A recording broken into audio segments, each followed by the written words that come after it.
तो चलिए शुरू करते हैं। पहले आपने टिकटॉक के ऊपर भी वीडियोस बनाए, के बाद आप मतलब इस फील्ड में कैसे आए? फील्ड में तो तब भी थे, फील्ड में अब भी हैं। लोग बोलते हैं टिकटॉक पे वीडियो बनाए, तो वीडियो किसकी बनाई? लोगों ने ये नहीं देखा। तब हम कामाक्षा मंदिर में रहा करते, कामाक्षा मंदिर को प्रचार किया करते। उसके ऊपर मेरी कोई निजी जीवन की कोई वीडियो थोड़ी है। उसके ऊपर मेरे कोई गाने गाते हुए कोई वीडियो नहीं है, कोई नाचते गाते कोई वीडियो नहीं है। ऐसा करने की नहीं, ऐसी नहीं है कि मुझे कोई लिमिटेशंस है। हमें तो मिलती भी नहीं है वो वीडियो हमारे शिष्य बच्चों के पास। अगर मिल जाए तो हम सच में हम बहुत खुश हो जाएंगे, सही बताएं। अगर है तो ऐसा वही मेरे पास मेरी वीडियो जरूर दे दो, मैं भी तो देख लूं कि ऐसी कौन सी वीडियो है मेरी। उसके ऊपर तो माँ के श्रृंगार की वीडियो हुआ करती। वाह, कितना अच्छा बोला है कि उसके ऊपर तो माँ के श्रृंगार की वीडियो हुआ करती थी। मेरी वीडियोस कहाँ से आ गई? अब रियल वीडियोस जब निकल जाती है ना, रियल वीडियो जब बाहर आ जाती है, क्यों पब्लिक है ये सब जानती है। ठीक है, इससे कुछ नहीं छुपा है। और ऐसी वीडियोस मेरे सामने आई, अगर मैं डालूं और मेरे पे कॉपीराइट ना आ जाए, या ऐसे वर्गल्स कंटेंट डालने का कोई नोटिफिकेशन ना आ जाए कि ऐसी वीडियोस आप नहीं डाल सकते हो, तो दिखाऊं नहीं दिखाऊं? चलो दिखाती हूँ मैं आपको। अरे बाबा आए हाय छी छी छी छी छी। देख लिया आपने। मैं आपको इसलिए नहीं दिखा रही थी, थोड़े से ब्लर करनी पड़ी क्योंकि प्रॉब्लम हो जाती है वीडियो डालते समय, किसी को क्लीन नहीं दिखा सकते। और ऊपर से ये चीज यूट्यूब वालों ने बैन कर दी है कि ये चीज आप अपलोड नहीं कर सकते, ऐसा कंटेंट आप अपलोड नहीं कर सकते। अब मैं इसकी और वीडियो दिखाऊंगी कि ये बाबा करता क्या है। तो आज हम बात करेंगे एक ऐसे तांत्रिक के बारे में जो लोगों के अंदर का भूत प्रेत तो निकाल रहा है। भेजा गया है मुझे, भेजा गया है। ले ले स्वाद। हाँ, क्या नाम से तेरा? बोल। नंगी चुड़ैल। नंगी चुड़ा। लेकिन खुद के अंदर का टिकटॉक का प्रेत नहीं निकाल पा रहा है। बुलावे तुझे यारे आज मेरी गलियां, बसाऊं तेरे संग मैं अलग दुनिया, नाच ले बस एक तू हो। वैसे तुम इसे तांत्रिकों का मिस्टर फैजू भी कह सकते हो, क्योंकि रियल वाला मिस्टर फैजू टिकटॉक बंद होने के बाद रील बनाने लगा था, और ये वाला मिस्टर फैजू टिकटॉक बंद होने के बाद लोगों का चूतिया बनाने लगा तो था। आपको अपना भविष्य भी पता है, भूतकाल भी पता है, वर्तमान तो पता है ही। जी, और हमें ये भी पता है कि आने वाले जीवन में हमारे साथ क्या होने वाला है। अबे तू थोड़ा सा बहन। और हमें ये भी पता है, हमें डेट भी पता है अपनी, लेकिन हम बताएंगे नहीं क्योंकि इसके आगे नहीं। मुझे तो ये समझ में नहीं आती इसके पास पब्लिक चाहती कौन सी है यार। पता है इतनी गंदी गंदी वीडियोस डाली पड़ी थी, तो मैं अपलोड भी नहीं कर सकती इसमें। अब इसकी ना ये वाली वीडियो देखना, इस वीडियो देख के मुझे इतनी गुस्सा आई थी, मुझे इतनी गुस्सा आई कि यार ये बंदा बोल कैसे रहा है, बिना बुद्धि के बातें कर रहा है, बिना बुद्धि के बातें। तो अभी मैं आपको ये वीडियो दिखाती हूँ, इस वीडियो को ध्यान से देना और अपना ओपिनियन जो भी है मुझे नीचे कमेंट बॉक्स में जरूर बता के जाना। एक एक के कमेंट्स पढ़ती हूँ मैं, ठीक है? एक एक के कमेंट्स। हमारे सनातन धर्म में मोक्ष का मार्ग है भाई भजन कीर्तन ध्यान। तो आपके इस संप्रदाय के हिसाब से आपको मोक्ष कैसे मिलता है? भजन कीर्तन अपना एक अलग टॉपिक है। एक भजन करने वाला इंसान क्या किसी रोगी को ठीक कर सकता है? एक भजन करने वाला एक इंसान क्या किसी लोगों के ऊपर बुरी बलाओं को दूर कर सकता है? लेकिन एक ये कहने का मतलब ये है, इसके कहने का मतलब ये है कि एक भजन करने वाला इंसान किसी रोगी को ठीक नहीं कर सकता, किसी व्यक्ति को ठीक नहीं कर सकता, किसी मानसिकता व्यक्ति की ठीक नहीं कर सकता। मैं कह रही हूँ एक भजन करने वाला इंसान ही ये सब कुछ कर सकता है। मैं कह रही हूँ ये एक भजन करने वाला इंसान ही ये सब कुछ कर सकता है। कैसे कह रही हूँ? क्योंकि हमारे प्रेमानंद जी महाराज जी हैं, वो कोई जादू नहीं करते, वो कोई टोना टोटका नहीं करते, वो कोई उपाय नहीं बताते, सिर्फ भजन करने के लिए बोलते हैं। सिर्फ अपने भजन के प्रभाव से, सिर्फ अपने भजन के ताप से इतने सारे लोग उनके पास जाते हैं, इतने सारा प्रभाव लोगों के ऊपर पड़ा है, सिर्फ उनके भजन के प्रभाव से, सिर्फ उनके भजन के बल से इतना सब कुछ हुआ है। और ये बंदा आकर, ये तो वैसी नीच है, सही बताऊं। पता नहीं कैसे पब्लिक आती है इसके पास, पब्लिक भी बेवकूफ वाली आती है इसके पास। सीरियसली बताऊं तो मैं, कोई पब्लिक भी इसके पास ढंग की नहीं आती है। कर सकता है, कैसे कर सकता है? आपने रावण को देखा होगा जिसने 9 के 9 प्लैनेट्स उसने पूरे अपने आसन के नीचे लगा लिए, तो शनि भगवान तो साक्षात उसके पांव के नीचे थे। भजन करने से तो हुआ नहीं होगा, तो क्या किया? साध्यता अनिवार्य है। परमात्मा का ये रावण का जो उदाहरण दिया जा रहा है, रावण कौन है? रावण जब ध्यान करता है ना, तो वो ध्यान में कितने दिन लीन हो जाए उसको खुद नहीं पता चलता। जब रावण गाता है ना, तो शिवजी जी का सिंहासन भी हिलने लगता है।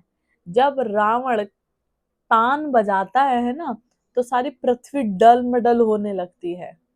ये उस रावण का उदाहरण दे रहा है, ये अपने आप को तुलना कर रहा है रावण से। वैसे तो है भी राक्षस ही है, पर रावण से रावण बहुत अच्छा है इसके आगे, तो सही बताऊं मैं आपको। रावण के बोल रहा है रावण के प्रभाव से कि रावण ऐसा ने रखा था, ये बोला 9 ग्रह इकट्ठे करके रखे थे रावण ने अपने नीचे, तो शनिदेव महाराज भी नीचे थे। पहली बात तो ये, रावण ने जब 9 ग्रह को इकट्ठा किया था वो भी इसलिए किया था क्योंकि उसके बेटे पे 9 जो ग्रह था उनका प्रभाव सही रहे, इसलिए रखा था कि वह हर चीज में विजय पाए, इसलिए 9 ग्रहों को उन्होंने बंदी बनाया था। दूसरी बात ये कि जिस रावण की ये बात कर रहा है, जिस रावण की अपने से तुलना कर रहा है भजन की, और जो ये जादू टोना टोटका है उनकी जो तुलना कर रहा है, तो भजन में रावण से अच्छा भजन कोई नहीं कर सकता, रावण से अच्छा ध्यान कोई नहीं कर सकता। क्यों? क्योंकि रावण जब ध्यान करता है ना तो स्वयं शिव जी 1 सेकंड में प्रकट होना शुरू हो जाते हैं। क्यों? क्योंकि रावण के जो ऐसे ऐसे रूप देखने को मिलते हैं ना जो कभी भी किसी ने देखे नहीं है, तो ये उसकी तुलना करे और वो भी अपने से करे, इतना बेवकूफ इंसान। खैर आगे पढ़ते हैं। प्राप्त करने के लिए आप जीवन भर भजन करो, परमात्मा कभी आपको प्रत्यक्ष नहीं होगा, ये मैं बोलता हूँ। ये कह रहा है कि भजन पूरे करो, मतलब भजन जितना अच्छा करो उतना ठीक है, सब कुछ करो पर भगवान नहीं आएगा भजन करने से, जादू टोना टोटका करने से भगवान आ जाएगा। बेवकूफ इंसान। भजन करने से ही राधा रानी आई हैं हमारे प्रेमानंद जी महाराज जी के पास, जो उनकी छवि में हमें राधा रानी दिखाई देती हैं। बेवकूफ बोलता हूँ जिसने साधना की है, जिसने साध्यता है, उसको परमात्मा प्राप्त हुआ है। हमारे सनातन धर्म में मोक्ष का बेवकूफ। अब इसकी ना ये वाली वीडियो देखो, अब इसकी हर एक वीडियो में मुझे ना कुछ ऐसा मिल जाता है जो मेरे मुंह से निकलवा ही लेता है कि यार प्रियस को गाली बक, प्रियस को कुछ बोल, प्रियस के लिए वीडियो बना, इतना मन करता है मेरा। अब ये वाली वीडियोस ना, अब ये वाली वीडियोस आप देखो। बोलता हूँ जब तक मेरा जीवन रहेगा मैं तो बलि चढ़ाऊं। जान का बदला जान नहीं दोगे तो एक जान जाएगी यहाँ से, तो उसका प्राण प्रतिष्ठन करना पड़ेगा।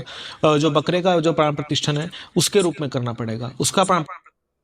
ये कह रहा है कि अगर मैं जब तक जीवित हूँ, मैं जब तक हूँ तो मैं बलि दूंगा, बकरे के या बकरी के, मुर्गा भी काट लेते हैं ये तो, सही बताऊं इनका बस चले ये गाय भी काट दे, वो तो बस ट्रोल हो जाए कहीं ना कहीं, इस चक्कर में लगे हुए हैं, वरना वो काम भी वो कर दे बड़े प्यार से, बड़े आराम से। बाकी अभी इसका रिप्लाई देखना आप। प्रतिष्ठा करके उसका बलि चढ़ाना पड़ेगा। काटने से चढ़ता है क्या? माँ मैं तेरा हूं। अब लो माँ खाएगी क्या? बोले वो तो रक्त पीती है। किनका रक्त पीती है? जो संसार को सताते हैं, जो उनके बेटों को सताते हैं, ऐसे नीच बेटों का गला काट के पीती है। रक्त बीज आदि जैसे घोर राक्षस जो समाज में फैले हुए संक्रामक रोग की तरह लोगों को कष्ट देते थे, माँ अपने इन सात्विक पुत्रों की रक्षा के लिए उन दुष्टों का। ऐसा कहीं प्रमाण नहीं मिला शास्त्रों में कि माता जी को मुर्गा या बकरा या शराब की जरूरत, हमें ऐसा नहीं मिला। अब देखो हमारे महाराज जी ने भी साफ बोला है कि ऐसा कहीं पे भी नहीं लिखा हुआ है कि ऐसा कुछ चढ़ाना है, ऐसा कुछ बलि देनी है या ऐसा कुछ करना है, कहीं पे भी किसी भी शास्त्र में नहीं लिखा हुआ है।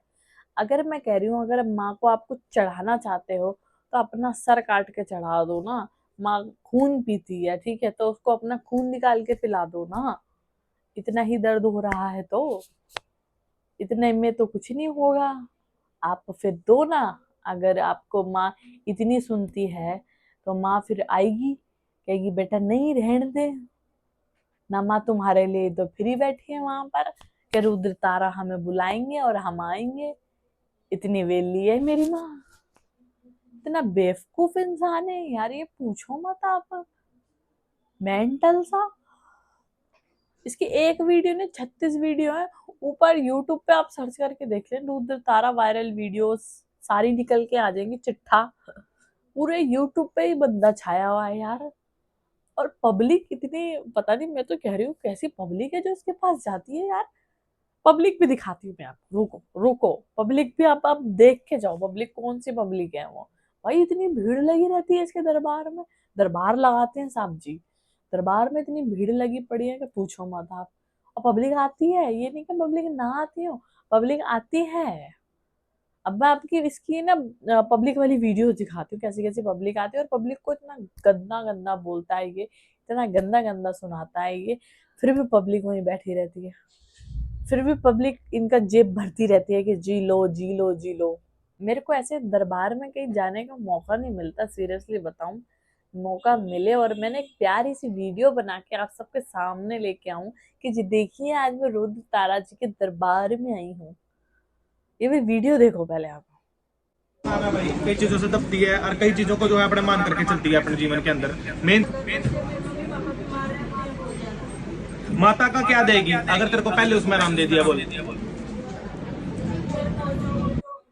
वो कह रही है कि मेरे माता पिता बहुत बीमार रहते हैं, तो बंदा कह रहा है या बंदी कह रही, जो मर्जी है, जो ये कह रही है कि अगर मैंने आराम दे दिया तो तू बता तू क्या करेगी। माता है कि मांगती है? बखारन है, यूं बता जरा, जो मांगेगी कि दे दूंगी का क्या मतलब है? ये बता कि दे माता रानी का ये हुआ, कोई लंगर लगाऊंगी, कोई जगराता कराऊंगी, कोई भंडारा करूंगी, मैं क्या कर सकती है बता जरा। आते तेरे को क्या कह रहा हूं मैं, पा रहा हूं माता रानी की तरफ से, तो तू बता तू क्या दे सकते है? सॉरी, अरे तू छोड़, तेरे को एक के हवन में सेट हो जाएगी, तू तो बोल फटाफट बोल। क्या देगी भंडारे में? बोल फिर फटाफट बोल, है जल्दी जल्दी बोल। ठीक है, अभी इसने बोला कि अगर ठीक हो जाता है तो तू क्या देगी, ठीक है क्या देगी। फिर उसने बोला कि जो माँ कह दे वो मेरी क्षमता से जितना भी होगा जैसे भी होगा मैं दे दूंगी, ऐसा कहा उसने, ठीक है। पर वो कह रही है, ये कह रहा है कि माता मंगती है, भिखारन है, क्या है जो तू उससे बोल रही है, जो बोलेगी वो मैं दे दूंगी। अरे उसकी जितनी श्रद्धा थी उसने बोल दिया, ठीक है। अब माँ तो ये इससे भी नहीं मांगने आ रही है, ना उस वो लड़की से मांगने आ रही है, ठीक है। बट क्या है, जो पब्लिक से ये लेंगे तो इनकी झोली में जाएगा सब कुछ, और झोली में जाना ज्यादा इम्पोर्टेंट है। अभी फिर ठीक है, फिर इसने कहा क्या कराएगी, भंडारा कराएगी, क्या कराएगी। अब भंडारा का क्यों बोला इसने, मैं आपको बताती हूँ कि भंडारा का क्यों बोला, कि जो भी ये दरबार लगाता है वहां पर भंडारा होता है, ठीक है। वहां पर लोगों को खाना खिलाया जाता है या किसी भी चीज का प्रसाद बांटा जाता है या कुछ किया जाता है, मतलब ऐसा कुछ डेली डेली किया जाता है जब भी दरबार लगता है, ठीक है। और उस दरबार से भी क्या होता है, ये अपनी जेब से नहीं लगाता है, ये ऐसे ही भक्तों को फंसाता है और फिर उसको बोलता है कि इतनी तारीख को दरबार है, इतनी तारीख को तेरा भंडारा होगा, ठीक है। क्यों? क्योंकि इसका दरबार लग जाता है और लोगों को खाने को मिल जाता है और नाम इन्हीं का हो जाता है, ठीक है। अभी देखो ये इसी के लिए ही इसको बोला जा रहा है कि क्या देगी, क्या भंडारा खिलाएगी। अभी देखना इसका रिएक्शन देखना। मैं बोल फिर फटाफट बोल, है जल्दी बोल, संगत भी भूखी बैठी है, चल। क्यों तेरी श्रद्धा का क्या हिसाब है? तेरे पर गिला के खड़ा करता है जो है, दो मट्ठी मारेंगे मुंह पे देकर संगत तेरा। इसने कहा है कि जो मेरी श्रद्धा होगी वो मैं दे दूंगी, वो मैं कर दूंगी। तो उसने कहा कि 2 मट्ठी अगर तू चढ़ाएगी या 2 मट्टी का तू भंडारा कराएगी तो संगत तेरे मुंह पर मार देगी। पहली बात तो ये फोर्स कर रहा है उसको, वो अपने मन से नहीं कर रही है कुछ भी काम, ये फोर्स कर रहा है तो वो कर रही है, अदरवाइज वो भी नहीं करती, मैं आपको लिख के दे रही हूँ। ऐसी ऐसी तो इनकी पब्लिक है। अब ये औरत हो सकती, अगर इसके अंदर थोड़ा सा पेशेंस होता ना, थोड़ा सा इसने भजन किया होता और इसकी बुद्धि शुद्ध होती, तो ये उठती और इसके चांटा मारती की जाकर। ऐसे बेवकूफ लोग हैं और ये पूरा भरा पड़ा रहता है पीछे तक। और सोचो, सपोज करो अगर 50 बंदा भी आया है और वो 10-10 रुपए चढ़ा रहा है, ठीक है। सुबह 50 बंदा आया, शाम को 50 बंदा आया, वो एक बंदा 10 रुपए से तो क्या ही कम चढ़ाएगा, 10 रुपए चढ़ाता है तो उसके पास चढ़ावा कितना आ जाता है डेली का, बैठे बैठे। और कुछ करना नहीं है, कुछ करना नहीं है, बस आते हैं लोग बाग, दर्शन करते हैं, 10 रुपए चढ़ाते हैं, चले जाते हैं, दैट्स इट, ठीक है। क्यों? क्योंकि जो भंडारे का खर्चा होता है, जो ऊपर का खर्चा होता है, माता का श्रृंगार का खर्चा होता है, वो ऐसे भक्त आके पूरा कर देते हैं। क्यों? क्योंकि रुद्र तारा उनको बोलता है कि भंडारा कराना है, माँ को चोला चढ़ाना है, माता की पंजेब लेके आनी है, माता के बिछुए लेके आने हैं, माता का सोलह श्रृंगार लेके आना है, आज माता को भंडारे में ये खाना है, आज माता को भंडारे में वो खाना है। तो ये इसकी रोजी रोटी इतनी चल जाती है यहाँ से। और जो वैसे पैसा आता चढ़ाने का तो वो सब एंटी में जाता है अपना, और यूट्यूब से जो आ रहा है वो सब एंटी में जा रहा है, सब कुछ एंटी में जाता है। ऐसे लोग हैं, सीरियसली में हैं ऐसे लोग।